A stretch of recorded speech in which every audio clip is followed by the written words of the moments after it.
Tell me if you've heard this before, a government program that needs lots of young people to sign up, and the financial benefit goes to old people. Correspondent Doug McKelway examines a new and old idea.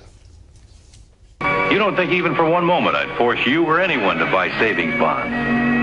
Count me in, Father. I'll buy. Fast forward 56 years, and an old idea has been resurrected. We're calling it My RA. Not IRA, My RA.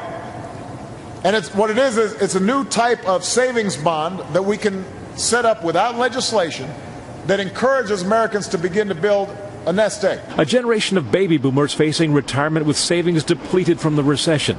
Later generations burdened with college debt and joblessness. And a culture of instant gratification has led to a nation unprepared for its financial future. There's no question that Americans with lower incomes and even millions of middle-income Americans don't save enough. And like Obamacare, a large number of young people would need to join in to make this work. The MyRA plan would enable workers to start saving with a deposit of as little as $25 and contribute as little as $5 each payday. The accounts would be portable from job to job and be backed by Uncle Sam. But one thing is lacking.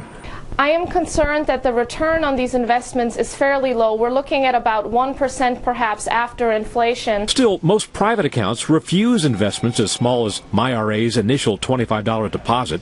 Administrative costs would make them unprofitable.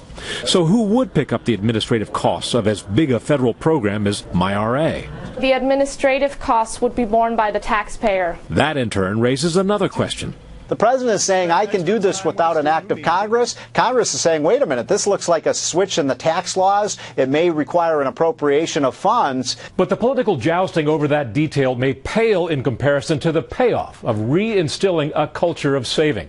MyRA could be an idea that both parties like. Brett? Doug McKelway at the White House Briefing Room. Doug, thank you.